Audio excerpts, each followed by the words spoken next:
Danes zelo pogosto slišimo, pregorel je, ne zmore več. Podjetnikom se zgodi nekaj z razlogom. Zakaj se to zgodi? Kaj bi lahko naredili, da se to ne bi zgodilo, oziroma kako to popravimo? Poglejte do konca.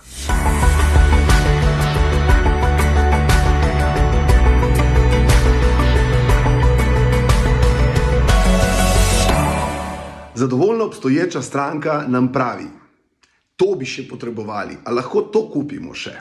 In podjetnik začne takoj razmišljati o svojih idejah, kako bi lahko to stranki zadovoljil. Načeloma je problem, da takoj začnemo delati načrte, renderje, takoj posnamemo nekaj, takoj razvijamo aplikacijo, takole pa smo zapravili 10.000 evrov in ne vemo še zakaj. Potem pridemo na trg in trg reče: ne, mi tega ne rabimo. In je veliko razočaranje. To je samo tisti zadnji del izmučenosti, ko doživiš čisti dol. Zakaj se to zgodi?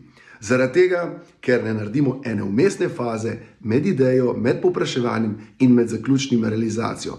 Analiza. Zakaj analize ne naredimo? Je težko, je ne znamo in podobne stvari.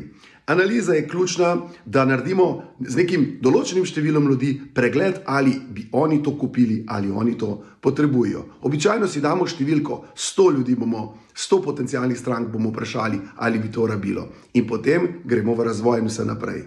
Zelo pomembna stvar je, ne zaciklite se sami, ampak delajte strateško in bolj smiselno.